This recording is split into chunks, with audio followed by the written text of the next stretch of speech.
C'est l'heure du choix. Oui, dans 5 jours, nous allons choisir un président ou une présidente de la République. Qui pour diriger notre nation et quel avenir pour nous tous? Donc nous avons choisi sur RMC et BFM TV de recevoir les 2 candidats qui ont accepté notre invitation. Emmanuel Macron, bonjour. Bonjour. Vous êtes là 8h30, 9h, 9h, 9h30 pour répondre à toutes mes questions et aux questions que les auditeurs d'RMC m'ont envoyées par mail. Et Marine Le Pen sera là, évidemment, jeudi matin, 8h30, 9h30 sur le même temps d'antenne. Nous allons commencer avec l'actualité. Emmanuel Macron, manifestation hier à Paris. 6 policiers ont été blessés par des militants d'extrême gauche en marge du défilé des militants de la CGT et d'autres syndicats. Alors, que faites-vous contre ceux qu'on appelle les Black Blocs ou tous ces militants d'extrême gauche violents, cherchant l'affrontement? Que faites-vous contre ces militants-là, ces ultra-violents? Vous l'avez dit, d'abord, plusieurs policiers ont été blessés. Je veux avoir une pensée pour eux. Et l'un en particulier, très grièvement brûlé. Oui, avec des images on a vu les images terribles. Terribles. Bon, là-dessus, il est évident que d'une part, il faut recenser tous ces militants activistes connus qu'il ne faut pas lâcher, avec un processus de surveillance et en amont de toutes ces manifestations, une surveillance renforcée. La deuxième chose, c'est l'équipement de la police. Parce que la surveillance, c'est une chose, le fichage, et on le sait, ça ne concerne pas que ces militants-là, mais dans ces circonstances-là, on a aujourd'hui un investissement sur les équipements de la police à faire. Et ça fait partie du projet que je porte. Il y a aujourd'hui des équipements ignifugés, des éléments de protection dont nos policiers ont besoin, dont nos CRS en particulier. Mais il n'y a pas que les CRS qui sont concernés, même si c'est eux qui ont été frappés hier, sur lesquels je veux que notre police soit au niveau. Mieux équipés? Mais mieux équipés, car mieux protégés. Parce qu'un policier qui est mal équipé, c'est un policier qui peut avoir les brûlures qu'on a connues hier. Donc il y a ça, il y a évidemment être intraitable sur les poursuites, et je pense que la politique pénale qu'on doit avoir en la matière, et là-dessus on peut tout à fait le faire, et je le ferai, c'est-à-dire avoir une instruction pénale générale, mais pour dire que toute agression contre les forces de l'ordre doit être réprimée avec la plus grande sévérité. Il faut être intraitable en la matière, parce qu'on s'attaque à des hommes et des femmes qui nous protègent au quotidien, qui portent un symbole de la République, et on est en train d'habituer les gens à ces violences. Donc, bien.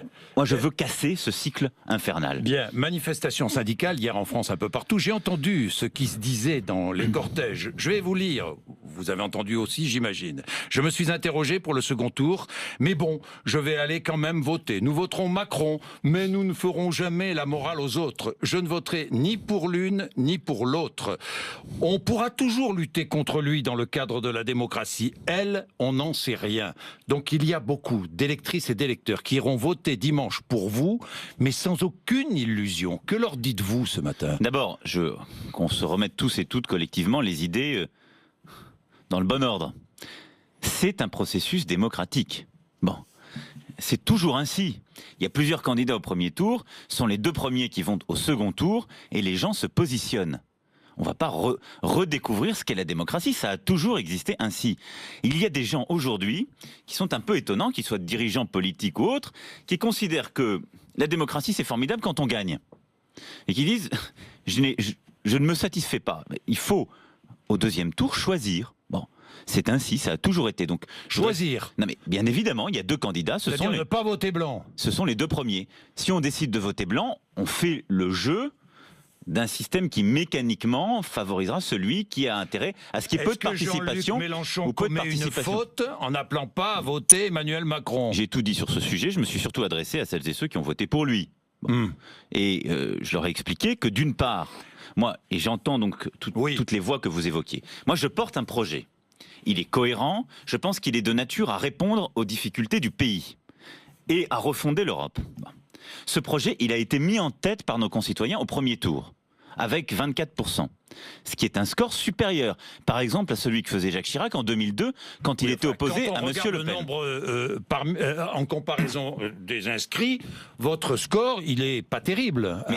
Franchement, c'est aujourd'hui. C'est le premier. Non mais oui, vous êtes en tête, d'accord, mais non mais d'accord. Petitement en tête. Mais c'est la règle démocratique. Oui. Bon. Donc, je ne vais pas modifier mon projet pour aller convaincre des gens qui n'ont pas voté pour moi au premier tour. Pourquoi? Parce que je trahirais les électeurs qui ont voté pour moi et qui ont été les plus nombreux, d'une part, et d'autre part parce que je ne serai pas cohérent avec moi-même et les défis du pays, c'est-à-dire que je n'apporterai pas une réponse efficace. C'est pour ça que vous dites à Jean-Luc Mélenchon, je ne toucherai pas la loi travail. Je lui dis en effet, je ne vais pas changer les choses pour essayer d'avoir le soutien ou pas, ça n'est pas cohérent et efficace. Par contre, je prends acte, comme pour tout second tour, et plus encore compte tenu de l'état du pays aujourd'hui, qu'on sent divisé, nerveux, en colère. Je prends acte du fait que, en effet, il y a des centaines de milliers, peut-être des millions de nos concitoyens qui vont voter pour moi, non seulement, comme classiquement dans un second tour, comme un second choix, mais surtout qu'ils le feront pour préserver le cadre démocratique et républicain, c'est-à-dire le cadre de nos désaccords. Je l'ai dit hier. Je l'ai dit en effet, il y a une part du combat que je porte aujourd'hui qui dépasse mon propre combat et qui est un combat face à Marine Le Pen pour que demain, les désaccords puissent démocratiquement se constituer. Là où je pense que ce que propose Madame Le Pen est quelque chose qui menace le cadre démocratique, et on le voit par la violence qu'elle porte, la brutalité de ses propos, je vais y revenir. etc. Mais je lis aussi... Indépendamment de ça, je voulais simplement vous dire que moi j'ai entendu 2 messages dimanche dernier. Le premier, c'est celui qui croit dans l'espoir, l'optimisme, qui veut des réformes ambitieuses et qui croit dans ce projet qui à la fois libère et protège. C'est celui que je porte qui nous a placés en tête. Mais il y a un deuxième message. C'est un message de colère. Quand je regarde les votes et puis je vais dans le pays au contact, il y a une incompréhension à l'égard du cours des choses, à l'égard d'une Europe qui ne protège plus, à l'égard d'une mondialisation qui fait trop de perdants. Et d'une politique conduite depuis tant d'années et qui a laissé sur le bord de la route, mais parce qu'elle n'est pas nombre de nos compatriotes. Et donc, cette colère-là, je l'entends, c'est pour ça que je l'ai dit, les réformes que je les ferai en prenant en considération cette part des inquiets, des perdants, de ceux qui aujourd'hui n'y retrouvent pas leur compte. Et je ne veux pas un projet qui accroît leur fragilisation. Au contraire, on pourra y revenir dans le détail sur les premières mesures européennes ou économiques que je veux mettre en œuvre. Mais je veux aussi qu'on comprenne que on a besoin d'avoir une politique efficace pour répondre à ces difficultés.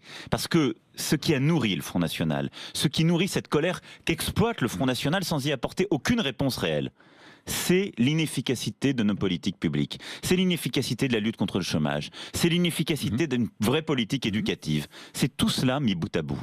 Donc la meilleure des réponses, c'est de procéder au vrai changement pour changer la vie des gens. Bien, Emmanuel Macron. Emmanuel Todd a dit il n'y a pas de hiérarchie dans l'inacceptable entre Le Pen et Macron, entre la xénophobie et la soumission aux banques. Il y a des gens qui perdent leurs repères dans ces périodes. C'est classique. Il fait partie de ces gens-là. Je suis triste pour lui parce que j'ai beaucoup lu Monsieur Todd et il m'a beaucoup appris. Je ne suis pas soumis aux banques. Si j'étais soumis aux banques, j'aurais continué à travailler pour elles. Si j'étais soumis aux banques, je n'aurais pas, en tant que ministre, porté une loi qui a cassé le monopole bancaire, en permettant le prêt entre les entreprises, en permettant de développer d'autres formes de financement de l'économie hors des banques.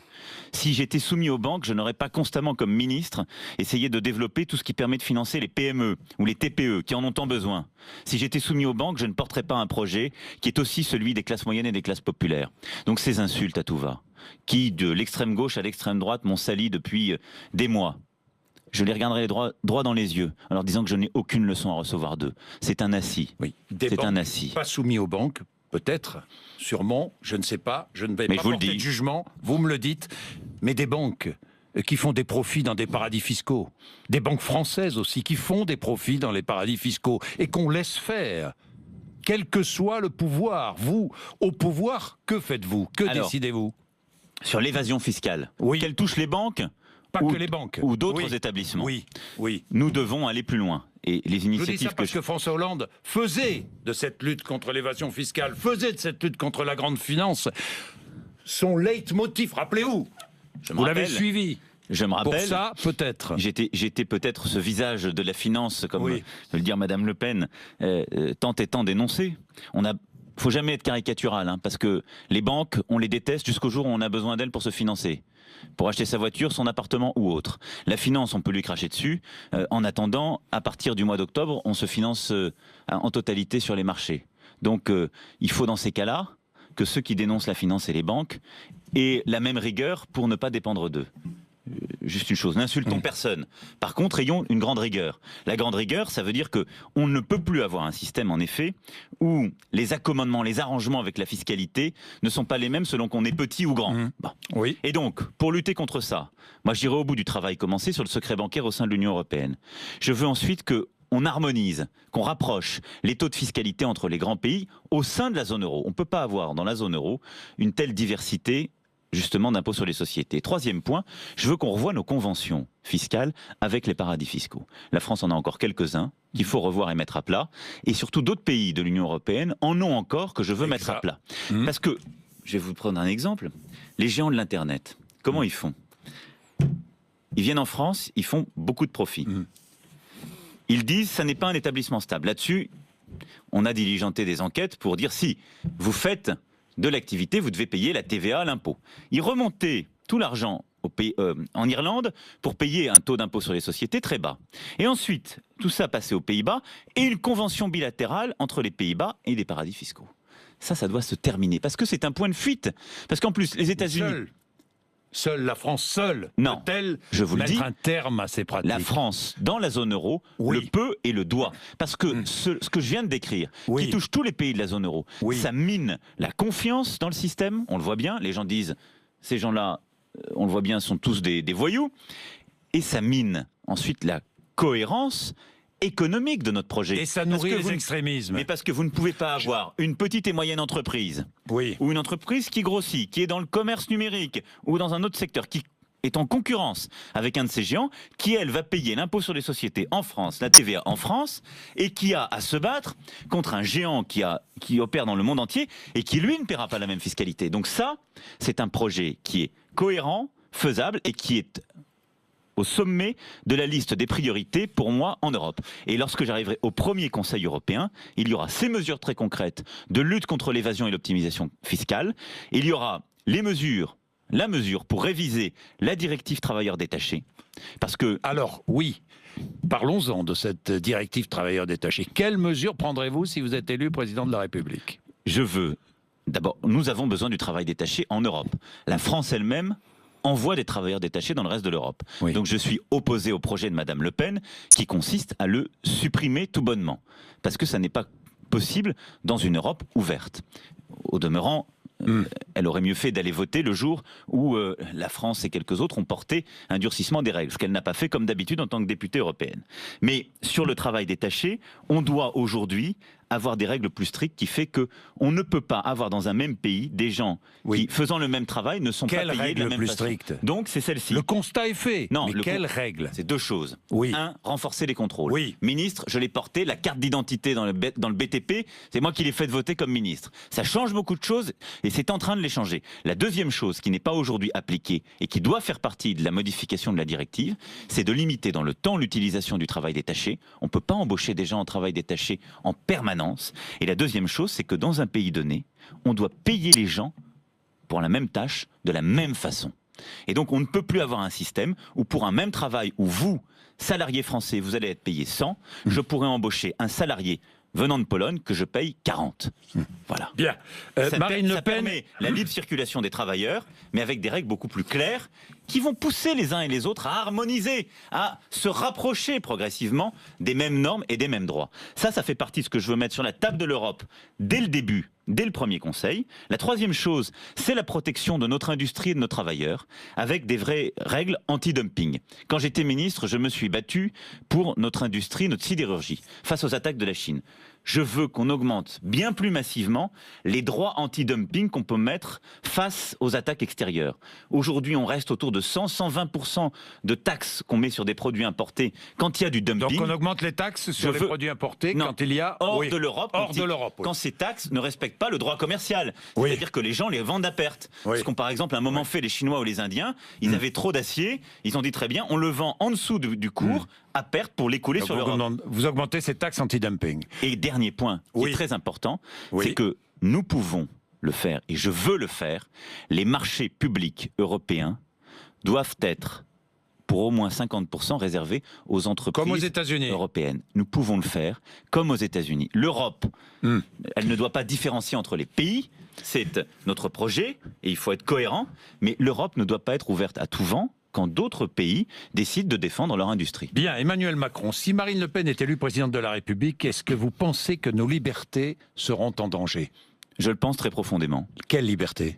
Je pense que votre liberté, vous, journaliste, puisque je vois sa pratique aujourd'hui comme candidate, je vois le projet qui a été ébruité d'un ordre des journalistes, qui est une pratique intéressante que je vous recommande, mais moi, depuis l'Italie des années 30, je n'avais pas vraiment croisé ça. Ensuite, je regarde la violence à l'égard des opposants politiques et les pratiques classiques de ce parti, et je regarde ce que sont la liberté des femmes. On a une grande ambiguïté du projet Front National sur l'IVG. On a tout entendu, comme d'habitude. Mais j'ai entendu des dirigeants de premier plan vouloir revenir sur l'IVG. Ce sont des libertés en moins. J'ai entendu des propos indignes à l'égard des couples de même sexe. Que se passera-t-il ? J'ai entendu sur chacune de ces libertés des propos de remise en cause profonde. Et le cadre démocratique... Nous sommes dans une période équivalente à celle des années 30. Je pense que, vous le pensez, déjà dit plusieurs fois, je pense que nous sommes dans une période, j'écoutais d'ailleurs tout à l'heure le dirigeant du camp d'Émile, M. Chouraki, sur RMC, qui expliquait la montée de cet indice qui marque la fragilité des sociétés. Moi, je suis inquiet, bien sûr. Quand je regarde les régimes politiques, amis ou proches de Madame Le Pen, ceux de M. Orban, de M. Kaczynski ou de M. Poutine, ça n'est pas ce qui me fascine le plus. Ce sont des régimes politiques qui ne respectent pas les libertés individuelles et les libertés politiques. Donc, oui, la France est à un point de bascule. Et les deux projets que nous portons sont profondément antinomiques entre un projet de fermeture, un projet de patriotique, celui que je détiens, mais elle menace le cadre politique très profondément. C'est pour ça, entre autres, que je me bats contre elle. Elle menace la démocratie. Toujours faire attention aux mots qu'on utilise. Oui, mais je vous pose la question. Je pense qu'aujourd'hui, le projet du Front National et ses pratiques fragilisent le contenu démocratique de notre pays. Oui, et donc moi nous sommes aussi à un point de bascule. Mais je vous le dis en même temps. Je me bats avec la plus grande force contre Madame Le Pen, ses pratiques, son obscénité, quand je l'écoute encore hier, et le fonctionnement du parti Front National. Mais il est là, au deuxième tour. Exactement. Et il y a une colère. Et vous l'entendez comme moi, vous entendez ces Français dire Marine Le Pen au pouvoir. C'est ce que dit toute la classe politique. Marine Le Pen au pouvoir, ce serait une catastrophe. Mais monsieur Bourdin, vous m'interrogez, je vous réponds sur les libertés. Mais essayons-là, voilà ce que disent les Français, voilà ce qu'ils nous disent. Mais essayons-là et nous verrons. C'est pour ça que mon combat, c'est plutôt de les convaincre de m'essayer moi, si vous me le permettez. Parce que je ne suis pas dans la partie depuis 20 ans. Et je pense que j'ai d'autres valeurs, d'autres pratiques et d'autres principes. Mais je l'entends, cette colère. C'est ce que je vous disais. Et je l'ai d'ailleurs dit hier. Moi, je ne jugerai jamais quelqu'un qui vote pour le Front National. Et vous ne m'avez d'ailleurs jamais entendu, même pendant les municipales ou les régionales, avoir un propos moralisateur. Parce que les gens n'en peuvent plus. Et d'ailleurs, parce que les gens qui finissent par se tourner vers le Front National, il suffit qu'un dirigeant politique leur fasse la morale pour qu'ils disent très bien, si c'est comme ça, on va y aller encore avec plus grand plaisir. Donc, moi, je ne juge pas les gens. Mais mon devoir, c'est de porter un projet face au Front National et de dire, il y a un autre projet pour que la France réussisse, pour relever nos défis.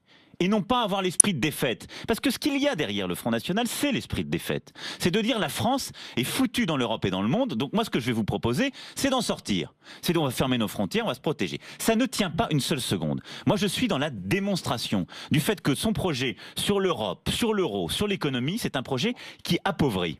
C'est un projet pour toutes les Françaises et tous les Français qui travaillent aujourd'hui.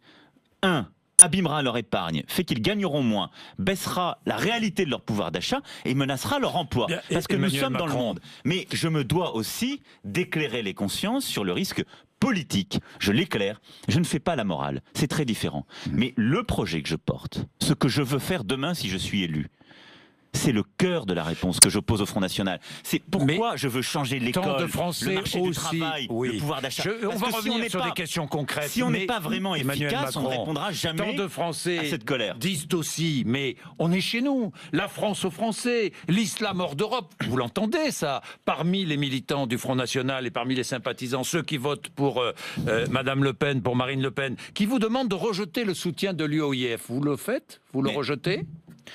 La France aux Français, les musulmans hors de France et d'Europe, ça c'est intolérable. Je peux entendre toutes les colères, mais là, pardon de vous le dire, ça non.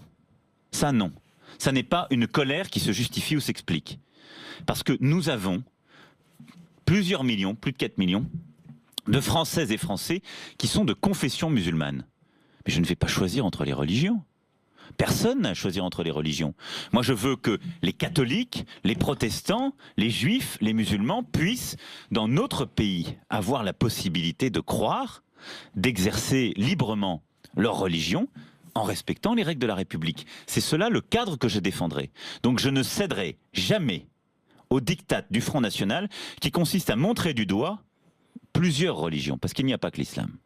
Ensuite, il y a des femmes et des hommes qui, utilisant une religion, sont dans des pratiques communautaires, sont dans des pratiques qui ne respectent plus les lois de la République. Là-dessus, je suis très clair, c'est dans mon programme. Je démantèlerai toutes les associations qui ne respectent pas les lois de la République ou appellent à ne pas les respecter. Ça, c'est le cadre intraitable, intangible de l'action que je mènerai. Et je mènerai une politique de tolérance zéro en termes de sécurité et de lutte contre le terrorisme. Mais on peut être intraitable sur ces principes et refuser la guerre civile, refuser de diviser les Français entre les religions. Sur l'UOIF, je n'ai jamais rencontré les dirigeants de l'UOIF. Je ne les fréquente pas. Mais je ne vais pas interdire aujourd'hui l'UOIF, enfin ou demain si je suis élu, parce que il faudrait pour cela que j'ai des éléments qui vont dans le sens que j'ai indiqué. Si l'UOIF ou toute autre association appelle à ne pas respecter les lois de la République, je la ferai interdire. Bien. Aussi longtemps que l'UOIF est une association qui défend une religion, même sur des bases que je ne partage pas, si elle respecte les lois de la République, je n'ai pas à l'interdire. C'est cela le cadre de la démocratie. Bien. Emmanuel Macron, il est déjà 8h56. Nous allons aborder, après une petite pause, votre présidence. Si vous êtes élu, comment allez-vous présider? Avec qui? Quelles seront les nouvelles mesures, les premières mesures que vous prendrez? Puis vous répondrez à quelques questions d'auditeurs venus par Internet. Il est 8h56, à tout de suite. Emmanuel Macron est notre invité jusqu'à 9h25, 9h30. Emmanuel Macron, nous allons entrer dans le vif du sujet, quoique nous y étions déjà. C'est mon sentiment. Oui, Marine Le Pen vous a pris à partie hier. J'ai choisi mon Premier ministre, je l'ai annoncé, il s'agit de Nicolas Dupont-Aignan. Je mets au défi Emmanuel Macron d'en faire autant. Alors je vous mets au défi d'en faire autant. Il y a des défis qu'on peut relever, ceux pour le pays, il y a des défis ridicules qu'on n'a pas à relever. Jamais un candidat à la présidence de la République en situation de l'emporter ne relève ce genre de défi ridicule. Vous avez dans le souvenir le général de Gaulle, François Mitterrand, Jacques Chirac annonçant leur Premier ministre. Allons. Ça n'est pas un ticket que les Français et les Françaises élisent. Ils n'ont pas besoin d'une béquille. Ils décident. C'est un projet, un homme ou une femme et un peuple. Vous l'avez choisi, franchement. J'ai plusieurs scénarios en tête. Vous ne l'avez pas choisi aujourd'hui. Moi, je vous parle toujours franchement. Je ne vous le dirai pas. Non, mais je vous demande pas le nom. Bien sûr que j'ai réfléchi. Est-ce qu'aujourd'hui, vous avez choisi? J'ai presque choisi. J'ai un ou deux profils en tête. Il vous reste un ou deux profils, maintenant? Oui. Oui. Une ou deux personnes? Oui. Homme ou femme? Les deux. Les deux. Un homme et une femme? Voilà. Un homme et une femme. Vous hésitez entre un homme et une femme? Mais je pense qu'en tout cas, je ne vais pas céder. Vous hésitez entre un homme et une femme? Enfin, pour ce sujet-là. Oui, pour être... Oui. Voilà. Oui. Pour être Premier ministre, vous hésitez entre un homme et une femme? Mais j'ai plusieurs profils en tête, dont un profil masculin, un profil féminin. Ouais. Voilà. Bon. Mais je ne vous en dirai pas davantage. Oui. Mais ça n'est pas... Vous savez, ce qui s'est passé pendant les derniers jours, c'est pas le sujet de la France, c'est un accord d'appareil entre Madame Le Pen et Monsieur... Je ne vais pas m'attarder là-dessus, je l'annoncerai en temps voulu. Majeur, mais... Je l'annoncerai en temps voulu. Ça, c'est comme le fût du canon, ça, en temps voulu. Mais si les Françaises et les Français me font confiance... Vous savez, j'ai toujours fait les choses au rythme que j'avais décidé et surtout en bon ordre. Là, il y a un combat. Le deuxième tour de la présidentielle. C'est pas le combat pour savoir qui sera ministre de ceci ou de cela, qui sera Premier ministre. C'est regarder dans les yeux le pays, lui dire voilà ce que je ferai, tout lui dire qui je serai avec vous, comment je vois cela, comment je veux nous conduire.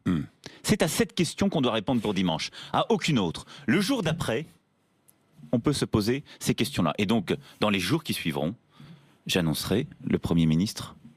577 candidats en marche aux législatives ou pas? il y aura une majorité présidentielle qui présentera 577 candidats. Ah, une majorité présidentielle. Ce n'est plus... Oui, une majorité présidentielle avec des candidats En Marche. Non, un nouveau parti, non? Je pense qu'à un nouveau parti, Emmanuel Macron. À un moment donné, oui. il sera indispensable de faire la mue d'un mouvement politique à un parti dont la fonction est de faire élire des candidats. Donc un nouveau parti avec, pourquoi pas, d'anciens socialistes ou d'anciens républicains. Tout à fait. Et ce sera ça la majorité présidentielle d'Emmanuel Macron? La majorité présidentielle, elle sera faite de parlementaires qui seront donc investis dans les prochains jours. Et quand? Quelques jours après la présidentielle? Voilà. Je n'exclus d'ailleurs pas de faire pour certains quelques jours avant. La décision, je la prendrai en temps voulu. Bon. Et donc, il y aura au moins pour moitié des candidats qui ne viennent pas du champ politique, qui n'ont jamais été parlementaires. C'est l'engagement que j'ai pris, c'est l'engagement du renouvellement. Et donc, moi, je tiens cette ligne double. Renouvellement, rassemblement. Et donc, pour moi, il est très important de faire venir aux responsabilités des femmes et des hommes de la société civile, professeurs, chefs d'entreprise. Au moins 50%. Au moins 50%. Et les autres, pour les autres viendront du champ politique. Il y aura d'anciens socialistes, mais je leur demanderai en effet de venir... De quitter le Parti socialiste. D'avoir l'investiture. Ou de quitter les Républicains. Dans cette majorité présidentielle. Et pareil pour les Républicains. De quitter les Républicains, donc. Pourquoi? Parce qu'il faut qu'on soit cohérent et efficace. Parce qu'on va avoir, si je suis élu, le jour d'après, une montagne à gravir. Des réformes extrêmement importantes à conduire. Pour le marché du travail, pour l'école, pour réformer la formation professionnelle et le chômage, pour les retraites, il faudra des femmes et des hommes qui décident que leur destin est lié, qui veulent réussir ensemble.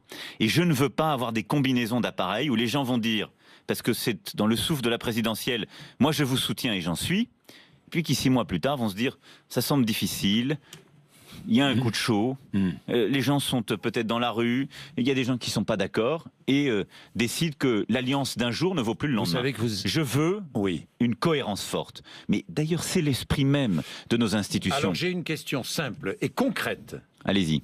À Évry, Manuel Valls sera candidat. Est-ce qu'il y aura face à lui un candidat majorité présidentielle? Mais la question lui sera d'abord posée de savoir s'il est prêt à s'inscrire dans cette majorité présidentielle et apporter les couleurs de celle-ci. S'il est prêt, il n'aura pas de candidat face à lui. Ah mais bien sûr, il sera dans cette majorité parce que il est cohérent avec cette majorité. Je l'ai dit, il ne sera pas au gouvernement parce qu'il faut renouveler. Et j'ai été très clair. Mais je sais ces idées. On a eu des désaccords. 15 ministres, hein, c'est ça. Voilà. Parité, hommes-femmes. On a eu des désaccords. Mais s'il est prêt à participer à cette majorité présidentielle, à quitter le Parti socialiste et à être partie prenante, de la même façon que si tel ou tel venant des Républicains est prêt à prendre ce que j'ai dit dès dimanche soir. Parce que les gens préféraient dimanche dernier ne retenir que des anecdotes idiotes et ne m'ont pas écouté. J'ai dit, moi j'ai pris ma part de risque. Je suis ouvert. Je ne vous demanderai pas d'où vous venez, mais si vous êtes prêt avec moi à porter le projet. Et donc, si des gens aujourd'hui, députés républicains, en cohérence avec le projet que je porte, sont prêts à quitter ce parti pour venir, ils auront la possibilité de le faire. Voilà. Donc il faut là-dessus être cohérent. Est-ce que vous prendrez des ministres qui ont déjà exercé leur talent dans d'autres gouvernements? Je ne l'exclus pas. Vous ne l'excluez pas? Je ne l'exclus pas. Je l'ai dit et là même aussi. Un Premier ministre qui a déjà été ministre. Allez-y, moi je ne suis pas très fort aux devinettes. Donc non, mais je vous posais la question comme ça, au hasard. Non, je vais être clair. Non. Il faut qu'il y ait là aussi une part de renouvellement. Donc je veux que dans le gouvernement, il y ait des gens d'expérience, mais qui viennent de la société civile, qui ont une légitimité par leurs compétences et ce qu'ils ont fait, qui n'est pas forcément de la politique. Et il y aura des responsables politiques. Mais je les choisirai, je l'ai dit, et c'est pour moi la seule règle qui vaut. Je les choisirai pour leur expérience, leurs compétences, ce qu'ils ont fait, pas pour ce qu'ils représentent ou leur poids politique. C'est une vraie différence. Et donc ce ne sera pas une espèce de consortium de dignitaires politiques, ce sera des gens qui ont été ou qui sont des maires importants, des présidents de conseils généraux ou régionaux qui font des choses, ou qui ont parfois été ministres, mais qui font des choses et sauront diriger une administration et conduire une politique publique. Parce que c'est cela, être ministre. C'est conduire une rendront des comptes. C'est conduire une politique et diriger une administration. Bien, Emmanuel Macron, demain soir, il y a ce grand débat. TF1, France 2, BFM TV, le duel sera rude. Vous vous attendez à ce qu'il soit rude, j'imagine. Quelle sera votre stratégie ? D'aller au fond des choses sur chacun des sujets. Je pense que nous sommes, on l'a dit tout à l'heure, à un moment grave du pays. Ce moment, il impose d'aller au fond des choses. Moi, je ne serai pas dans l'invective, je ne serai pas dans l'insulte, je ne serai pas dans le raccourci. J'écoutais hier Madame Le Pen, elle n'est que là-dessus. Bon. Sur le pouvoir d'achat, les impôts, la dette, l'Europe et l'euro, la sécurité, l'immigration, on doit aller au fond des choses. On doit savoir entendre la colère de nos concitoyens et expliquer précisément ce que l'on fait. Et expliquer précisément en quoi on répond à leur colère et leur impatience. Vous allez vous préparer spécialement à ce face-à-face ou vous allez revoir d'autres face-à-face d'élections précédentes ? Je vais surtout regarder au fond, puisqu'on a un menu vous allez regarder détaillé de tous les sujets. Vous allez regarder le programme de Marine Le Pen, j'imagine ? Projet contre projet. Et je vais détailler mon projet et regarder le sien. Quels sont ses points forts, selon vous ? Madame Le Pen est quelqu'un qui est déterminé. Elle porte avec beaucoup de conviction un projet que je combats en totalité, mais je lui reconnais cela. Bien, vous avez accepté ce débat, vous avez songé à ne pas l'accepter ? Parce que Jacques Chirac n'avait pas accepté d'affronter Jean-Marie Le Pen. Moi je pense que ne pas débattre, même avec son ennemi, est une erreur. D'abord parce que ce sont des fausses pudeurs. Le débat a eu lieu au premier tour. On a débattu à 5 et à 11. Madame Le Pen était là. Que les donneurs de leçons se posent la question avant. Ensuite, Madame Le Pen, elle porte un projet que je considère comme dangereux et que je combats. Mais elle est là. Je dis, on doit regarder le pays en face. Il y a plus de 20% des Françaises et des Français qui ont fait confiance à son projet. Donc moi, je veux convaincre nos concitoyens que ce projet n'est pas bon. Mais je ne vais pas éviter le débat. Je ne vais pas m'échapper. Je ne vais pas lui laisser la possibilité de continuer à asséner ce que je considère comme des contre-vérités dangereuses. Donc je veux aller au corps à corps, au combat sur le fond des idées, pour démontrer que ces idées sont de fausses solutions. Ce qui m'indigne le plus, dans la présence de Madame Le Pen au deuxième tour, c'est qu'elle joue avec la colère des gens. Moi, je respecte la colère de nos concitoyens. Je l'entends, je la sais. Parfois même, j'ai moi-même eu des malentendus avec certains d'entre eux. Je veux dire, j'entends les taxis, par exemple. Il n'y a pas un jour où je croise pas un taxi qui m'en veut terriblement, parce que j'ai un moment été celui qui a ouvert un secteur d'activité. Je l'assume, ça a créé de l'emploi. Pour autant, je respecte les taxis. Pour autant, je veux une régulation à ce secteur. Je ne suis pas pour la sauvagerie. Donc, il y a plein de malentendus. Cette colère, elle se traduit parfois dans un vote national. Chez Whirlpool, vous l'avez entendu, cette colère. Je l'ai entendu. Vous l'avez je veux au contact. Vous l'avez affronté. Mais oui. Mais ce qui me... Ça a reboosté votre campagne au passage, hein, mais ça qui avait mal commencé, campagne du second tour, non ? On était 48 heures après le premier. Oui. Enfin, les résultats du premier tour. Oui. Mais surtout, c'est mon devoir, c'est mon rôle. Et ça continuera à l'être si je suis président de la République. Parce que si on ne va pas au contact de cette colère pour y répondre, on trahit une part du rôle qui est le nôtre. Mais ce qui m'indigne, c'est que cette colère, le Front National s'en nourrit, mais il ne lui apporte aucune réponse. Quelle réponse apporte-t-il aux difficultés des taxis ? Quelle réponse apporte-t-il aux difficultés des salariés de Whirlpool ? Rien. Madame Le Pen, elle va à Whirlpool, elle fait 3 selfies, elle reste 10 minutes sur le parking, elle s'en va. Elle n'a apporté aucune réponse. Et le soir, elle fait un communiqué en leur disant « Mes bons amis, si ça va mal, je nationaliserai l'entreprise. » Vous savez... Comme disaient deux grands auteurs comiques, il y en a qui ont essayé, ils ont eu des problèmes. J'ai déjà vu cette solution. Ça n'est pas faisable. C'est pas le problème de Whirlpool. Le problème, c'est la reprise du site. Le problème, c'est le plan social et c'est qu'ils aient les supralégales. Vous suivrez d'ailleurs, vous êtes engagé. Bien sûr que je suivrai. J'ai toujours suivi.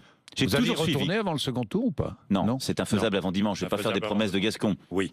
Par contre, j'y retournerai après et je les verrai, et y compris hors caméra. Bien. Quelle pratique, et je suivrai justement, surtout. Quelle pratique du pouvoir ? Si vous êtes élu président de la République, quelle pratique du pouvoir aurez-vous ? D'abord, une pratique de remise en ordre, si je puis dire, des différents échelons. Un président de la République, il n'est pas ministre de tout. Je l'ai dit déjà plusieurs fois. Moi, je pense que le président de la République, il doit être le garant du temps long. Il définit un cap, une stratégie. Il l'explique de manière régulière. Il la défend en Europe et à l'international. Et il a ensuite un Premier ministre et un gouvernement qui gouvernent. Et donc qui, au quotidien, est en charge de cela. Ce qui suppose d'avoir un président qui n'est pas tous les jours avec vous ou sur les plateaux de télévision. C'est le rôle du Premier ministre et du gouvernement. Sobre, un président de la République avec une pratique du pouvoir très sobre, très... Du temps long, de la décision stratégique. Oui. De la sobriété, de l'ascétisme. Oui. Je pense que la colère est telle, la nervosité du pays est telle que on se doit d'être, à ce titre, extrêmement rigoureux. Et au contact. Et c'est cette forme-là qu'il faut inventer. Comment être au contact quand on est président de la République? Mais ça s'invente, ça se fait. Oui. On ne mène pas tout ce combat que tous les candidats et candidates à la présidence de la République font avec eux-mêmes dans le pays pour le jour d'après être mis sous cloche. Et donc on peut le faire, il faut le faire plus loin des caméras. C'est d'ailleurs une grammaire entre la vie politique et la vie médiatique qu'il faut inventer. On ne peut pas avoir ce contact avec les Français avec une bardée de sécurité et de caméras comme c'est le cas aujourd'hui. Mais je pense que c'est indispensable de continuer à aller au pays. Pourquoi ? Parce que nos concitoyens, ils attendent aussi, au-delà des décisions, du cap donné, de l'action qui est le cœur de la réponse, du changement vrai, ils veulent de la considération. Ils veulent qu'on s'occupe d'eux. Ils veulent qu'on les respecte, qu'on aille au contact. Quel sera votre premier déplacement si vous êtes élu ? Je ne vous dirai pas tout, parce que je crois à la force du symbole, et je crois également, à la fois par superstition, et parce que c'est le respect que je dois à celles et ceux qui s'exprimeront le 7 mai, de ne pas tout dévoiler. Vous ferez une grande fête le soir si vous êtes élu ? Je fêterai avec toutes mes équipes. Sans people ? Mais cette fascination, ou cette névrose collective est incroyable. Ils se sont invités d'ailleurs à la Rotonde. Oui, mais ou pas. Qu'importe, ce sont ceux qui m'ont soutenu dès le premier jour. Mais ils se sont invités, le cœur, ceux que j'ai invités et avec qui j'ai fêté, ce sont mes équipes. Oui, mais les autres se sont invités ou les aviez invités ? Après, j'assume cela, et ce sont des femmes et des hommes qui, pour quelques-uns, m'ont soutenu dès le début de cette campagne. Mais c'est surtout mes équipes qui étaient là. Je veux dire, il faut savoir raison garder. C'est une brasserie parisienne, et j'étais avec mes équipes. Vous fêterez avec vos équipes si vous êtes élu ? Bien sûr que je fêterai avec mes équipes. En public, je crois savoir. Non ? Non, il y aura un moment avec les Françaises et les Français, si nous gagnons. Oui. Et il y aura un moment de convivialité avec mes équipes. Faut sortir de cette espèce d'hypocrisie. Je n'ai pas fêté dans un restaurant huppé avec quelques patrons du CAC 40 mon premier tour. Je ne fêterai pas plus le second. Bien. Mais que les gens arrêtent avec leurs névroses, ce sont les leurs. Ça ne répond en rien à la problématique du pays. Votre première rencontre. Le lendemain matin, je serai au travail, dans la plus grande rigueur, dans la plus grande détermination pour mon pays, avec celles et ceux qui m'accompagneront dans cette tâche. Votre première rencontre en tant que président de la République, élu, première rencontre internationale ou première... J'irai aux côtés de nos troupes. À l'étranger. À l'étranger. Parce qu'ils se battent pour notre sécurité, parce qu'ils se battent pour la lutte contre le terrorisme, et parce que c'est... la France portée au-delà de ses frontières. Et j'aurai évidemment dans les tout premiers contacts un contact avec la chancelière. Pourquoi ? Parce que avec l'Allemagne, nous devons construire le projet européen des prochaines années, et nous devons construire aussi une vraie politique de défense, de sécurité vis-à-vis du reste du monde. Parce que nous avons destin lié face au terrorisme, face à la crise économique. Et je pense que nous devons, nous, être forts, c'est le but des réformes que je veux conduire, des changements profonds, mais nous devons savoir travailler de manière extrêmement rigoureuse, volontariste avec les Allemands. Vos premières décisions en tant que président de la République, et gouvernement, les premières décisions. Un projet de loi de moralisation de la vie politique. Oui. Pourquoi ? Parce que je veux que ce projet soit déposé au Conseil des ministres avant les législatives. C'est indispensable.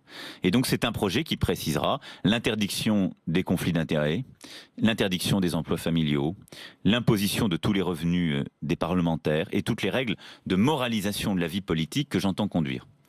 Pour que tous les parlementaires, d'abord nous l'appliquerons sur nos candidats aux législatives, avant même que la loi ne l'oblige. Que tous les partis l'appliquent. Ils ne pourront pas l'appliquer parce que la loi ne sera pas votée, mais je veux que tout le monde soit au clair et que ma détermination de s'engager. Et que ma détermination sur ce sujet soit tangible. Ensuite, dès le début, je veux mettre quelques projets sur la table dont notre pays a besoin. Le droit à l'erreur. Qu'est-ce que c'est ? C'est la réforme profonde de la relation entre nos concitoyens, les personnes, les entreprises et l'administration.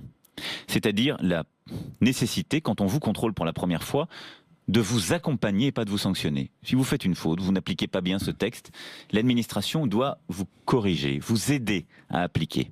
C'est essentiel pour cette vitalité entrepreneuriale, pour tous les petits, les simples, les petites structures qui ont du mal aujourd'hui à traiter de la complexité et qu'on sanctionne la première fois, alors que les plus grands groupes peuvent se payer, eux, des conseils, etc. Et c'est une vraie révolution dans l'organisation même de l'administration. Il faut le faire dès le début. Pour être très clair avec l'administration française, lui dire ce que j'attends de vous, c'est d'être un État qui accompagne, qui facilite, et pas un État qui sanctionne tout et tout le temps. Et avec ce droit à l'erreur, une vraie loi de simplification qui elle aussi sera portée dès les premières semaines. Simplification des normes ? De simplification des normes, où on enlèvera toutes les normes dans les transpositions européennes qu'on a rajoutées au droit européen. Je pense à nos agriculteurs, ils n'en peuvent plus de ces normes qu'on rajoute, alors que le voisin, celui qui fait la même chose en Italie ou en Espagne... Enfin, il y a des normes environnementales aussi qu'on a rajoutées. Il y a des normes environnementales. Oui. Qui sont européennes. Le problème, c'est qu'on ne les applique pas de la même façon entre les pays. Donc, vous allez interdire à un producteur de fraises ou de cerises d'utiliser tel ou tel produit, et vous allez trouver sur vos marchés les fraises ou les cerises qui viennent d'Espagne ou d'ailleurs, qui sont produites avec justement les produits qu'on avait interdits en France. Il y a de quoi devenir fou. D'ailleurs, ça rend nerveux les producteurs. Bon, donc ça, il faut y mettre bonne fin. On doit mener un combat qui harmonise justement toutes ces normes. Et avec un principe simple, quand on rajoute un article à un code, on doit en enlever un. Parce que sinon, c'est Sisyphe, la simplification. On dit on enlève des vieux textes, mais comme on en rajoute toujours de nouveaux, c'est infernal. Ça, je le fais dès le début. L'autre point que dès le début, enfin, je lance, c'est la réforme du droit du travail. La simplification, le fait de renvoyer beaucoup plus de choses à l'accord majoritaire d'entreprise et l'accord majoritaire de branche. Moralisation de la vie politique, droit à l'erreur et transformation de l'administration française, réforme du marché du travail, ce sera dès les premières semaines. Parce qu'on a besoin de, justement, ce volontarisme à l'œuvre. Je termine avec les questions envoyées par nos auditeurs. J'ai un auditeur sur RMC qui est à la retraite, qui touche 1 100 € par mois. Est-ce que sa vie va s'améliorer avec vous ? Oui, puisqu'il ne paiera plus la taxe d'habitation. Les toutes petites retraites, que ce soit le minimum vieillesse ou d'autres, elles seront revalorisées. 100 € par mois. Combien ? 100 € par mois ? Je le dis, oui. Pour passer au-dessus du seuil de pauvreté. Je le dis d'ailleurs aussi, puisque j'entendais tout à l'heure en venant dans la voiture, l'allocation adulte handicapé aussi. Aussi. 100 € par mois. Je sais bien que pour beaucoup, il faudrait aller plus loin, mais sur le handicap, on aura déjà cet engagement. Et ensuite, un engagement très concret pour toutes les personnes vivant en situation de handicap, qui est que je ne veux plus, à l'issue du quinquennat, qu'il y ait des personnes vivant en situation de handicap sans solution. Ça veut dire des enfants qui ne peuvent pas aller à l'école parce qu'il n'y a pas d'auxiliaire de vie scolaire. Dès la première année, on prendra cet engagement de doter tous les postes d'AVS. C'est être sûr qu'il n'y ait plus de parents d'enfants autistes ou d'adultes autistes qui doivent aller en Belgique ou ailleurs pour aller dans un centre, parce qu'en France, il n'y a plus de place. C'est être sûr qu'il n'y a pas de personnes vivant en situation de handicap qui ne peuvent pas accéder au monde du travail parce qu'il n'y a plus de place dans les entreprises adaptées ou dans les centres. Tout ça, c'est ce programme très pragmatique que je veux porter pour elle. Si j'en reviens donc à votre auditeur qui touche 1 100 €, je n'ai pas de politique de revalorisation massive des retraites parce qu'on ne sait pas le payer, sinon il faudrait augmenter les cotisations ou bouger l'âge limite de la retraite. Par contre, je lui garantis qu'avec moi, il n'aura aucune augmentation d'impôt sur le revenu ou de CSG, parce qu'à 1 100 € par mois, il est à la CSG taux réduit, ce taux de CSG ne bougera pas. Ne bougera pas. Ensuite, il aura la suppression de la taxe d'habitation qu'il paye aujourd'hui, ce qui est très important. 80% des Français... Il est dedans. Voilà, il est largement. dedans. Et les 20% d'ailleurs, qui continuera à payer ? Mais ce sont les revenus... Les plus hauts ? Les 20% les plus hauts. C'est-à-dire, par exemple, un couple qui a 2 enfants, au-dessus de 5 000 € de revenus de référence par mois, il continuera à payer la taxe d'habitation parce que je ne peux pas aujourd'hui la supprimer pour le 100%. Si les choses vont un peu mieux, on ira jusqu'au bout. Parce que je pense qu'il faut aller au bout de cette réforme.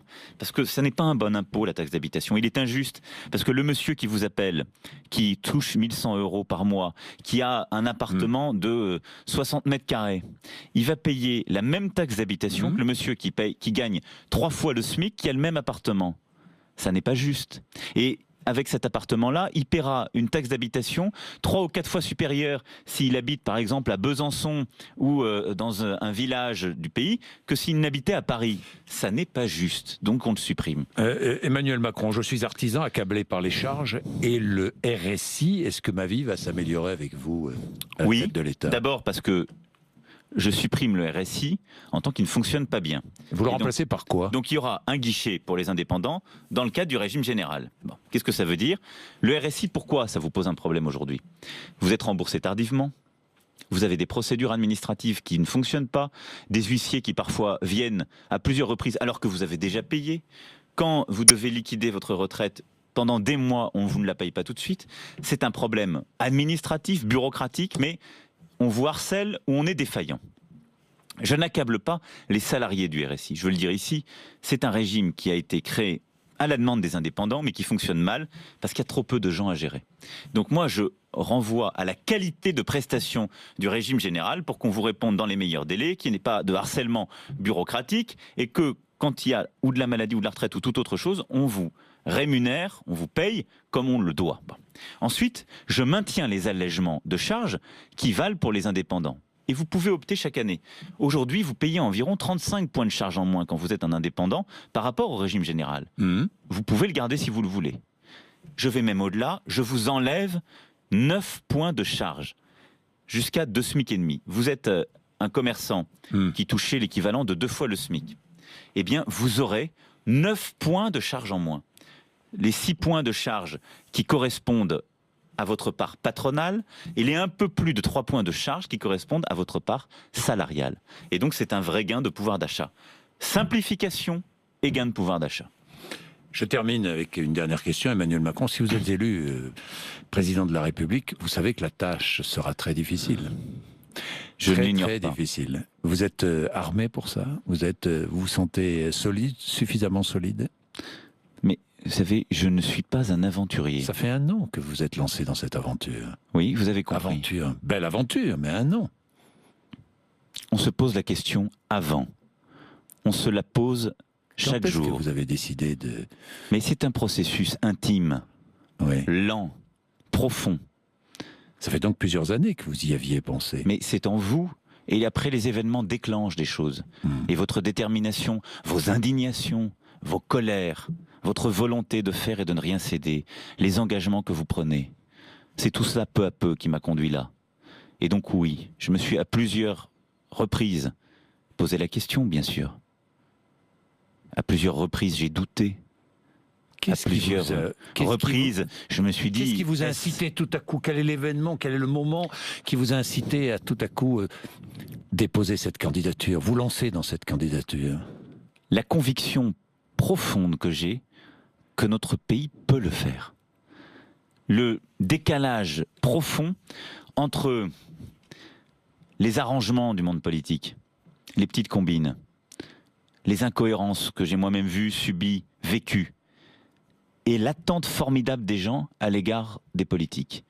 L'attente formidable des gens à l'égard de l'État, de ce qu'il peut faire et doit faire. La volonté de changer les choses. Et je me suis dit que si je ne prenais pas mes responsabilités pour essayer de porter ces voix, de porter cette envie de changement profond, en ne cédant rien justement aux règles qui étaient en place, je ne jouerais pas ma part de responsabilité. Et donc c'est cela qui m'a déterminé. Et à chaque fois, sur le terrain, dans chaque ville, j'ai vu des regards, des colères, des indignations. Vous parliez de Whirlpool. J'ai eu un moment très fort là-bas. Parce que dans ces colères, j'ai vu l'échec collectif depuis 20 ou 30 ans. J'ai vu ce que les gens attendaient. J'ai vu la souffrance de ne pas être considéré. Et je me suis dit, si je ne prends pas ma part de responsabilité dans ce moment-là, avec tout ce que ça a de difficile, avec le risque de l'échec, avec le risque de ne pas y arriver, mais avec la conviction qu'on peut le faire. Qu'on peut le faire parce qu'on peut prendre et on doit prendre des décisions courageuses. Qu'on peut enfin être efficace avec des changements profonds. Et qu'on peut le faire en respectant les gens, en leur disant la vérité, en parlant à leur intelligence, en même temps qu'à leur émotion, sans jouer cyniquement de leur colère. Je me dis qu'il n'y a pas de plus belle mission aujourd'hui que celle-ci. C'est celle-là que je veux conduire. Donc oui, je sais toutes les difficultés, je sais tous les risques, mais oui, j'y suis prêt. Merci Emmanuel Macron. L'heure du choix ce matin sur RMC et BFM TV. Et jeudi matin, Marine Le Pen sera là à votre place, 8h30, 9h30, pour son heure du choix aussi. Merci. Merci à vous.